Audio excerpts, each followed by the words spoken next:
좋으신 하나님 감사합니다.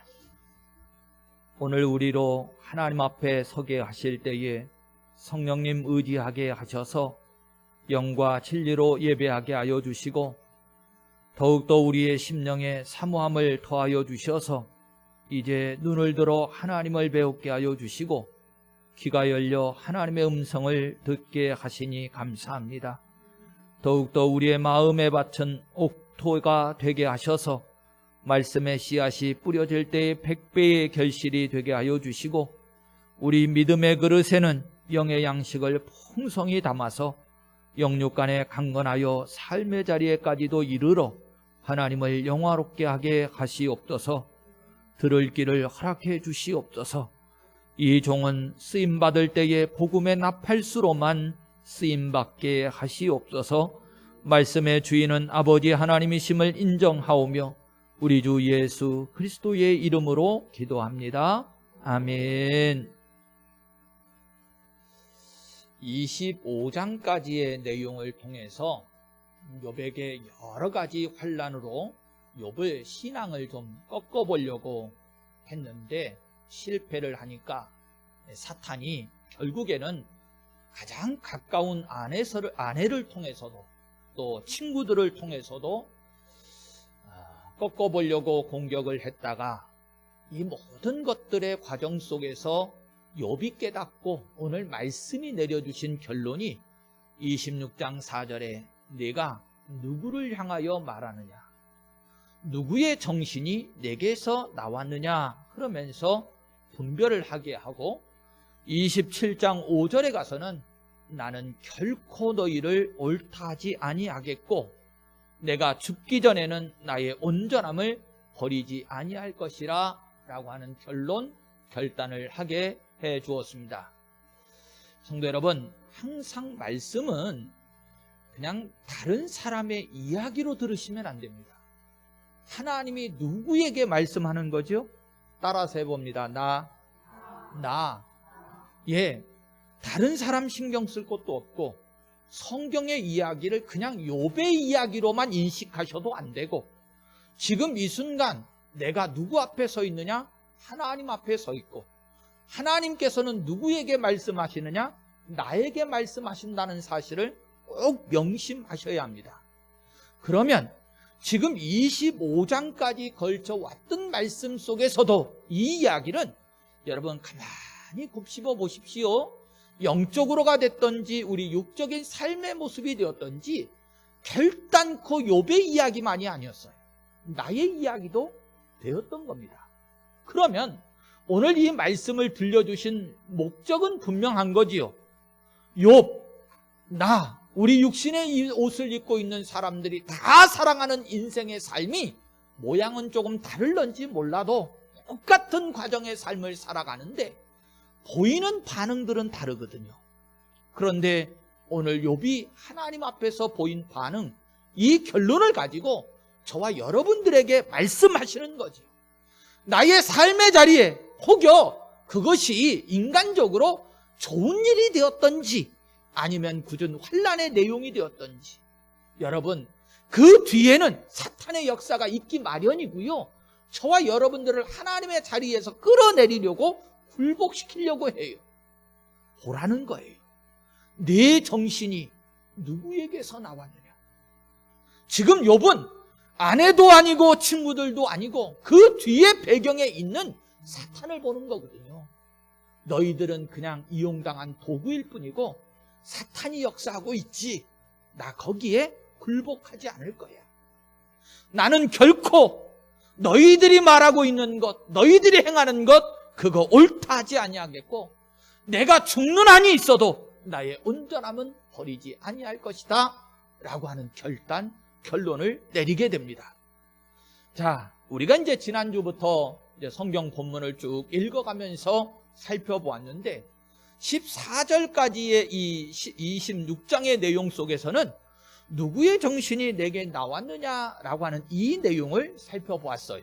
27장으로 건너가셔서 살펴보는데 27장의 이 1절부터 12절까지를 좀 앞부분이라고 하겠는데 이 앞부분에 있어서의 중심점은 앞서 말씀드린 대로 5절이 되겠습니다. 내가 죽기 전에는 나의 온전함을 버리지 아니할 것이다 라고 하는 말씀이 중심이에요. 자, 1절부터 시작해보면 욥이 또 풍자하여 이르되 나의 정당함을 물리치신 하나님, 나의 영혼을 괴롭게 하신 전능자의 사심을 두고 맹세하노니 그럽니다. 저는요, 이 2절 말씀이 좀 충격적이었어요. 여러분들은 어떻게 읽혀지세요? 욥 보세요. 욥이 정말로 이 내용이 참 충격적인데, 나의 정당함을 물리치신 하나님. 계속해서 살펴봤지만 욥은 끊임없이 어떤 환경 속에서도 믿음을 저버리지 않습니다. 그렇죠? 철저하게 하나님 중심이거든요. 자, 그런데 지금 주어지고 있는 이 환난과 고통을 욥은 어떻게 받아들이고 있죠? 내가 하나님 앞에 보였던 모든 것들을 하나님께서 인정하지 않으시는구나, 이렇게 받아들여요. 그 물리치신 하나님 그래요.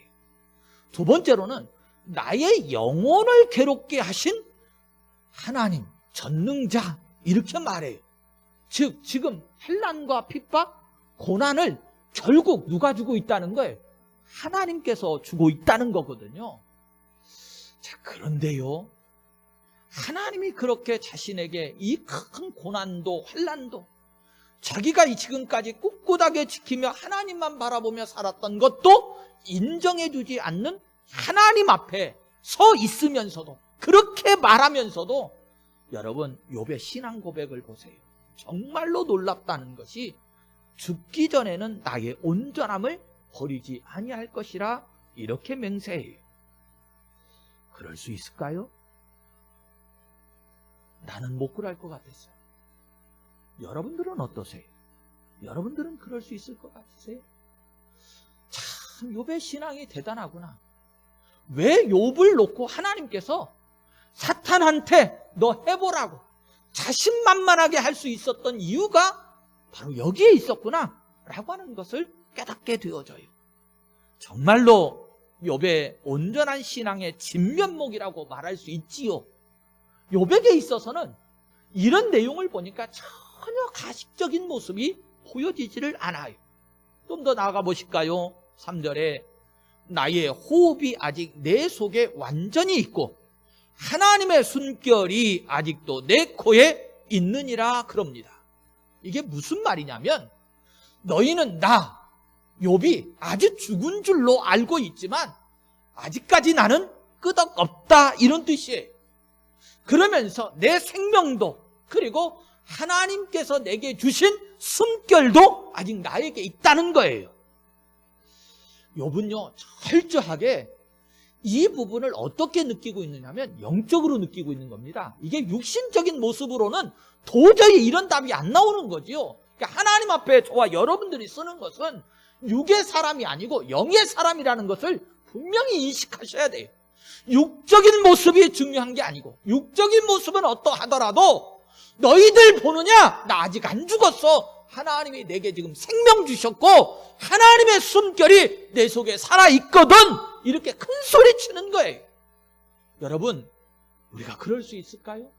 세상 앞에 이런 환난을 만났는데 나는 하나님의 자녀고 지금도 하나님은 나의 주인이시라고 인정하는 큰 소리를 할 수 있겠느냐는 거예요. 그런데 욥은 해요. 그러면서 4절에 결코 내 입술이 불의를 말하지 아니하, 내 혀가 거짓을 말하지 아니하리라. 나는 결코 너희를 옳다 하지 아니하겠고 내가 죽기 전에는 나의 온전함을 버리지 아니할 것이라, 이렇게 맹세를 합니다. 다시 한번 정리를 하고 나가겠습니다. 그래요, 욥은 이렇게 철저하게 하나님의 주권을 인정합니다.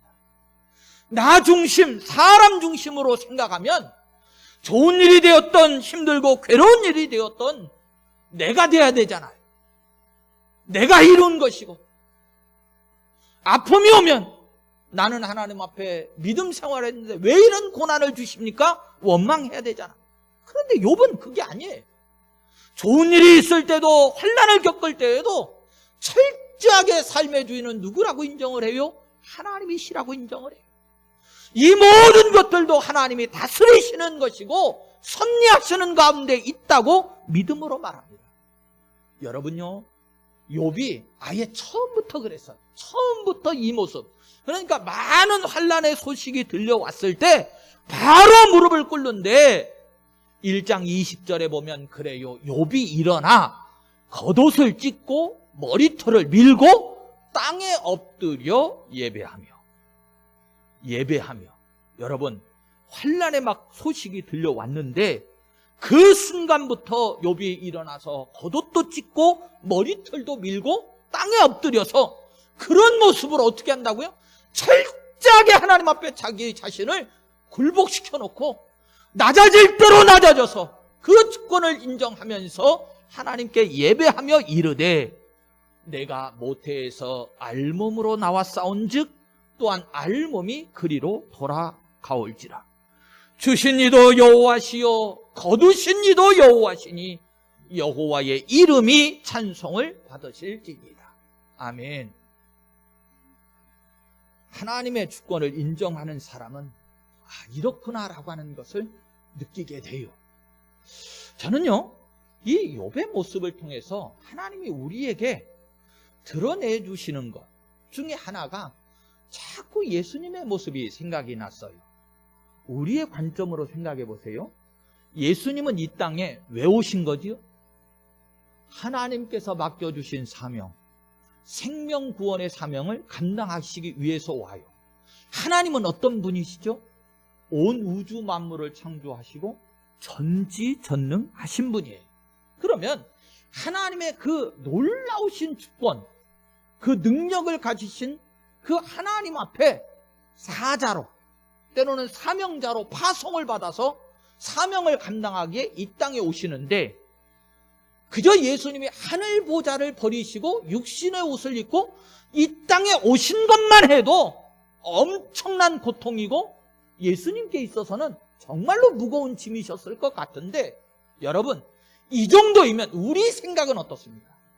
하나님은 이렇게 능력이 많으신 분이고 하나님의 사자로 파송받아서 정말로 중요한 사명을 감당하기 위해서 나아가는 길이면 하나님이 그 길을 형통케 하시고, 우리 개념으로 말하면 복되게 하시고 모든 일들이 잘 되고 좋은 일만 넘칠 것 같은데, 예수님은 오시는 순간부터 말구유에 오시고 갓난아이에서부터 죽음의 위협을 느끼고 어린아이의 성장 과정부터 이리저리 도망다니며 피신 다녀야 되는 상황에 처하다가 고향 땅에서는 대접도 받지 못하고 다른 타향을 떠돌아다니셔야 되고, 하나님의 백성들이라고 하는 이들에게 그 주인 되신 하나님이 예수님께서 이 땅에 오셨음에도 불구하고 거절당하시고, 급기야는 많은 선행과 구제, 어려운 이웃들을 돌아보는 일까지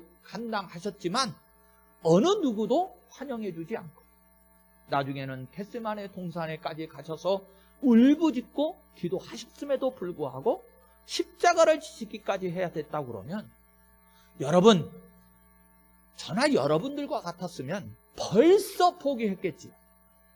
하나님께서 맡겨주신 사명 내려놓으셨겠지요.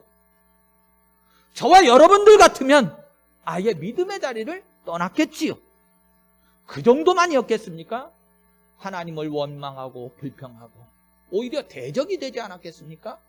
그런데 예수님은 어떻게 하셨지요? 철저하게 내 원대로 마시옵시고 아버지의 주권대로, 아버지가 원하신 대로, 아버지가 계획하시고 뜻하신 대로 이루어지게 하시라. 그리고 나서도 여러분, 그렇게 쏟아붓는 원성과 십자가에 다르라고 하는 하나님의 백성들의 대적 앞에서 저들이 알지 못해서 그런다고, 저들의 죄를 용서해달라고, 그리고 그 영혼과 생명을 아버지 손에 맡기고 다 이루었다고 선언하시잖아요. 욥과 같이 어떻게 욥에게 비교할 수 있겠습니까만, 그러나 욥의 모습을 보면서 예수님의 모습이 보이기도 하고, 복음을 인정하는 사람의 참 믿음, 하나님의 주권을 인정하는 사람의 모습이 이런 모습이구나 라고 하는 것을 깨닫기도 해요. 그래서 앞에서 이런 믿음의 사람이니까 지적을 할 때 26장 4절에서는 누구의 정신이 내게서 나온 거냐? 이게 너라고 하는 것을 염두에 두는데 이게 그냥 친구들이 아니고요. 누구라고요? 예, 그 뒷 배경에 있는 사탄이라고 하는 것을 염두에 두고요. 5절에 나는 결코 너희를 옳다지 아니하겠다. 친구들이 아니겠죠. 벌써 이 단계에 왔으면 사탄이란 걸 알게 돼요. 공중 권세 잡은 자 사탄이 이 모양 저 모양으로 미혹도 하고 꼬시기도 하고 뭐 이 환난으로 또 징계도 하고 하지만 그러나 내가 죽기 전에는 나의 온전함을 버리지 아니할 것이라고 말을 하면서 사탄과 사탄의 지배를 받고 있는 이 친구들과 하나님의 영, 하나님의 주권을 인정하고 있는 이 욥을 대조시켜서 말씀을 전개해 나갑니다. 다시 한번 이 욥이 너무나도 부럽고 우리에게 들려주신, 나에게 들려주신 말씀이기에 곱씹어 봅니다. 너는 어떠하든지 나는 결단코 내 믿음을 저버리지 않겠다. 이게 욥이에요. 나는 결코 너희를 옳다 인정하지 않겠다. 이게 교만해서 욥이 자존심을 세우려고 이런 말을 하는 것이 결코 아닙니다. 성도 여러분, 그래요. 저나 여러분들이 하나님 앞에 말씀을 대할 때마다 자꾸 가까이 다가가시는 것은 나를 내려놓는 겁니다. 자꾸 나를 내려놓는 신앙의 자리에 설 때, 그럴 때 나는 어떻게 하느냐? 점점 하나님 앞에 가까이 가는 거예요. 내 생각이 나를 주관하게 하지 마세요. 내 감정이 나를 주관하게 하지 마세요. 하나님의 말씀이 나를 이끌어가게 하세요. 그리고 하나님이 주시는 성령이 내 속에 역사하게 하세요. 그럴 때 저나 여러분들이 불의에 타협하지 아니하고요, 온전한 신앙의 자리를 지키고 온전한 신앙인으로 세워갈 수 있는 거예요. 그리고 앞으로도요, 여러분, 저나 여러분들의 고백이 돼야 되지요. 죽기 전에는, 그래요, 하나님이 내 생명을 거둬가시기 전까지는 절대로 나의 온전함을 버리지 아니할 것이다. 얼마나 그런 결의를 나타내는지 몰라요. 6절로 갑니다. 내가 내 공의를 굳게 잡고 놓지 아니하리니 내 마음이 나의 생애를 비웃지 아니하리라 그럽니다. 욥이 하나님 앞에서 이런 여러 가지 결단과 맹세를 지금 하고 있는데요, 자꾸 반복되어져서 나오기는 하지만 조금 색깔과 모양이 다르니까 간단하게 정리를 해보면 온전을 버리지 않을 것이다. 내 공의를 굳게 잡고 놓지 않겠다. 이게 무슨 뜻이냐면 내 마음이 나의 삶의 자리를 절대로 비웃지 않을 것이다. 여러분, 인생을 살고 결산할 날이 반드시 저와 여러분들에게 옵니다. 다른 사람들이 나를 평가해 주는 것에 너무 치우치지 마세요. 중요한 건요, 내가 나를 평가하는 거고 더 중요한 건 하나님이 나를 평가하시는 거잖아요. 그런데 욥 스스로가 자신을 평가할 때 뭐라고 하죠? 내 자신을 비웃지 않겠다. 이런 삶 살겠다는 거예요. 그러니까 내가 내 인생을 점검하면서 내가 후회하는, 마음에 가책되는 일 절대로 하지 않을 것이다. 이렇게 맹세하고 있는 겁니다. 사실 욥이 지금까지 보여왔던 이렇게 반응과 태도들을 부정적인 부분만 좀 점검을 해보면 오해를 좀 할 수도 있었어요. 어찌하여로 시작을 하잖아요. 이제 3장에서부터. 그런데 오늘 2절에 와서는 나의 영혼을 괴롭게 하시는 전능자라고 말을 하는 이 부분만 생각해 보면 막 욥의 이 마음 속에 막 불만이 이렇게 막 있는 것처럼 막 그렇게 느껴져요. 왜요? 내가 하나님 앞에는 순전함, 온전함을 지키려고 했는데 하나님이 이런 환난과 고통을 주셨으니 어찌 된 겁니까? 어찌하여? 이렇게 시작을 했고, 지금 우리가 보고 있는 27장까지 와서 내 영혼까지도 괴롭게 한다. 이 정도 되면 욥의 마음 속에 불만으로 꽉 차 있는 원망 중심의 내용처럼 보여져요. 자, 그런데요, 우리가 지금 말씀의 맥과 중심을 쭉 보면 그런 격가지들이 중요하지 않다는 게 아니고 그런 환경과 여건 속에서도 욥이 무엇을 지금 보게 하고 있지요? 굳건하게 지키고 있는 그 온전한 신앙, 그 중심을 보게 하고 있는 거잖아요. 절대로 버리지 않겠다라고 하는 이 결단과 확신 가운데 오는 거예요. 자, 여기까지가 이제 욥이 신앙 고백이라고 말할 수 있겠습니다. 자, 그런데 이제 바로 7절부터 이제 전개되어지는 것은 나의 원수는 그러면서 이후부터는 이제 욥을 대적하고 있는 친구들로만 보시면 안 돼요. 이제 원수인 겁니다. 이 대적하고 있는 이 원수 사탄에 대한 종말이 어떻게 될 것인가 라고 하는 부분을 이제 뒤에 쭉 전개를 해 나가잖아요. 이제 마지막까지 쭉 전개가 되어지는 건데, 자, 5절 6절부터 죽기 전에는 나의 온전함을 버리지 아니할 것이라. 내가 내 공의를 굳게 잡고 놓지 아니할 것이다. 이건 누구지요? 하나님의 편에 선 사람들, 욥뿐만 아니라 참된 믿음을 지킨 사람들을 얘기하고 있는 것이고, 자, 이후에는 이제 그 대적자, 반대적인 개념, 여기에 서 있는 악한 것들의 역사의 종말이 어떻게 될 건가를 대조해서 보여주는 거예요. 자, 7절에 나의 원수는 악인같이 되고 일어나 나를 치는 자는 불의한 자같이 되기를 원하노라. 자, 다시 혼동할까 봐 성경을 읽다 보면 여러분들이 그 뒷배경을 봐야 되는데 보지 못하는 게 있을까 봐 그래요. 여러분, 여기 나의 원수는 그럴 때 나는 누굴까요? 아니, 원수는 친구들이 아니고 뭐라고 그랬어요? 사탄이라고 그랬으면, 그럼 나는 욥이 되면 안 되지요. 욥을 뒤에 뛰어넘어서 욥의 뒤에 계신 누구를 봐야 돼요? 하나님. 여러분 생각해 보세요. 사탄이 내 원수겠어요? 하나님의 원수겠어요? 쉽지요? 어렵지 않아요. 그런데 이런 거를 잘 보셔야 돼요. 자, 그러면 결과적으로 나의 원수는 악인같이 되고, 그러면 이제 사탄의 역사를 계속 말하는 거고, 하나님을 대적하는 자를, 나는 하나님 편에 서 있는 거니까 나의 주인, 내 뒤에는 누가 계셔요? 하나님이 계신 거, 이거 잃어버리지 마세요. 나를 치는 자는, 결국 하나님께 대적하는 자는 불의한 자같이 된다 라는 것을 말하고 있는 겁니다. 8절에 불경건한 자가 이익을 얻었으나 하나님이 그의 영혼을 거두실 때에는 무슨 희망이 있으랴. 세상에서 잘되고 현통하다고 큰 소리 쳐도 마지막에 가서는 그 영혼이 어떻게 되겠느냐, 이렇게 말하는 거고요.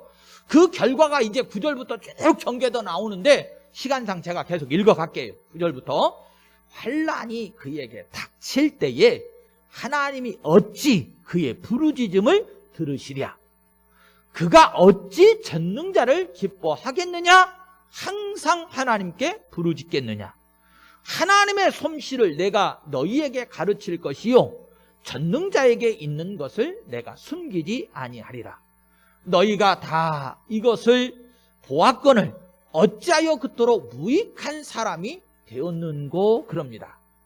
결국 하나님 앞에 설 수도 없고 하나님의 은혜도 없는데 너희들 왜 자꾸 죄악에 넘어지느냐, 반대편에 서고 사탄의 조종을 받고 하나님 앞에 원수되느냐, 이런 말이겠지요.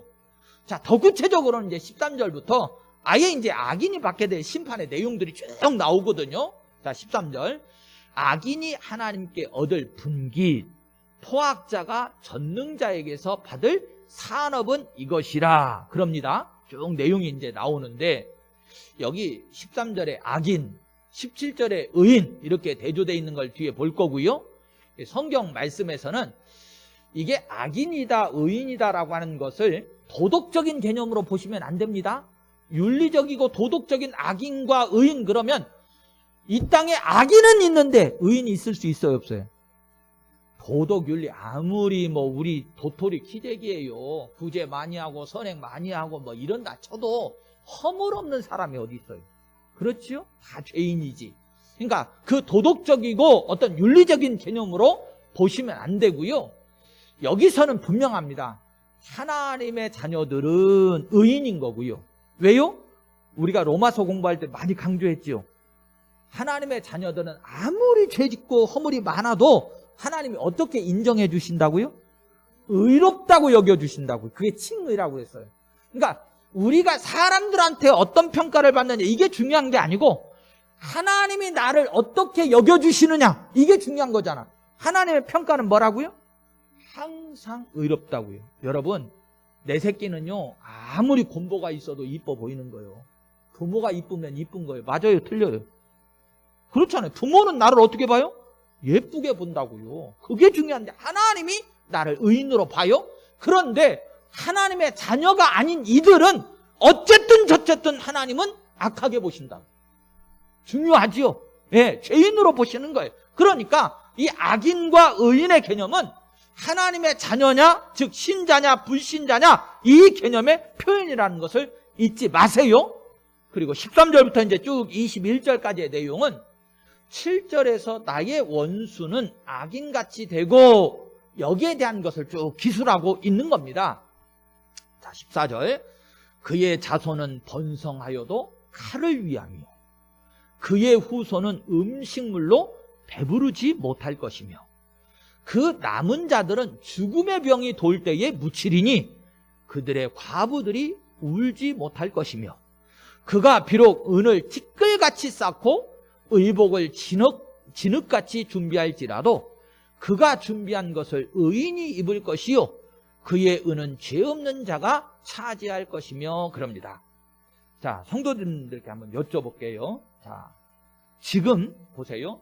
자손이 번성한다. 음식물이 쌓여져 있다. 막 그 재산들이 티끌같이 막 풍성하다. 막 의복이 풍성하다. 그건 지금 현재의 모습을 가리키는 거죠. 그렇죠? 그런 모습들은 다 현재의 모습을 가리키는 거예요.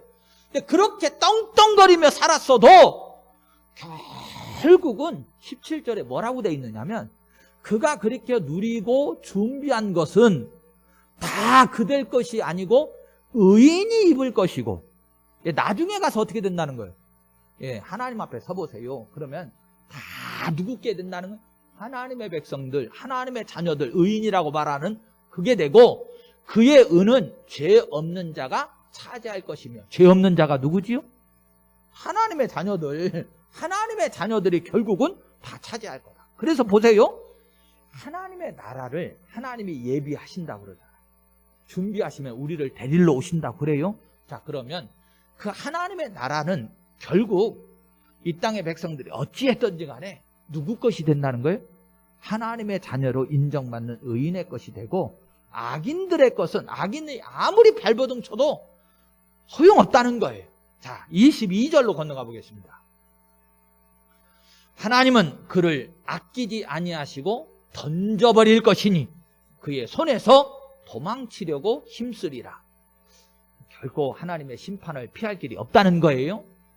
자, 욥의 친구들과 이 사이 속에서 논쟁이 사실은 성경대로 보면 27장 이제 마지막 부분까지라고 제가 말씀을 드렸지요. 자, 그런데 마지막 부분에 이르러서 21절에 어떻게 되어 있냐면 그의 처소에서 그를 몰아내리라. 22절에 그를 던져버릴 것이다. 23절에 그의 처소에서 그를 비웃으리라. 이렇게 끝나고 있거든요. 특별히요, 그의 처소에서 그를 몰아낸다. 이 말씀을 보면 저는 크게 두 가지 사건이 머릿속에 떠올랐는데요. 원래 하나님께서 우리에게 마련해 주신 처소가 어디지요? 원래 사람을 지으시고 하나님께서 마련해 주신 처소가 어디예요? 근데 어떻게 됐어요? 죄지니까 사탄 편에 서니까 바로 쫓겨나잖아요. 몰아내셨잖아요. 사람과의 관계성 속에서도 좋은 예가 하나 있는데요. 아브람에게 원래 우리 육신적으로 생각하면 장자가 누구지요? 아브람의 아들이 누구예요? 이스마엘. 또 하나가 누구요? 이삭. 그런데 똑같이 아브라함의 육신적으로는 두 아들인데 중요한 건 뭐냐면 누구를 하나님이 인정하셨느냐잖아요. 자, 누구를 하나님이 인정하시죠? 이삭. 그러면 이 이스마엘이 어떻게 됐는 줄 아세요? 이스마엘이 어떻게 됐느냐면 창세기 21장 10절과 갈라디아서 4장 30절을 가보면 성경이 무엇을 말하느냐? 여종과 그 아들을 내쫓으라. 여종의 아들이 자유 있는 여자의 아들과 더불어 유업을 얻지 못하리라 하였느니라. 그러면서 보세요. 하나님의 아들은 품으시지만 하나님이 인정하시지 않는 아들은 함께 하나님의 유업을 받을 수 없다. 그래서 어떻게 된다는 거예요? 내쫓았다는 거예요. 그런데 욥기서에서 그를 그의 처소에서 내어 쫓아낼 거다. 몰아낼 거다. 이 말씀이 자꾸 맥을 같이 해요. 저는 이렇게 결론을 자꾸 내렸습니다. 그랬구나.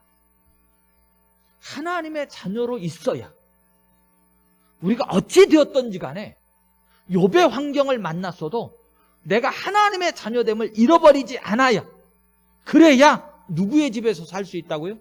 아버지의 집, 하나님의 집에서 살 수 있다고요. 그러지 않으면 어떻게 되는 거예요? 버림받는다는 거예요. 버림, 내쫓김을 다르다는 거예요. 로마서 6장 21절과 22절 말씀을 가보면 너희가 그때에 무슨 열매를 얻었느냐? 이제는 너희가 그 일을 부끄러워하나니 이는 그 마지막이 사망임이라. 이런 말씀이 있어요. 이게 무슨 뜻이냐면 마지막이 다르다, 이런 뜻이에요. 이 말씀을 읽어드린 이유는 욥기서와 비교를 해보려고 하는 거예요. 욥기서 속에도 욥에게 또 혹은 우리에게 욥을 통해서 주신 분명한 메시지가 뭐냐면 너희들 반드시 마지막이 다르다.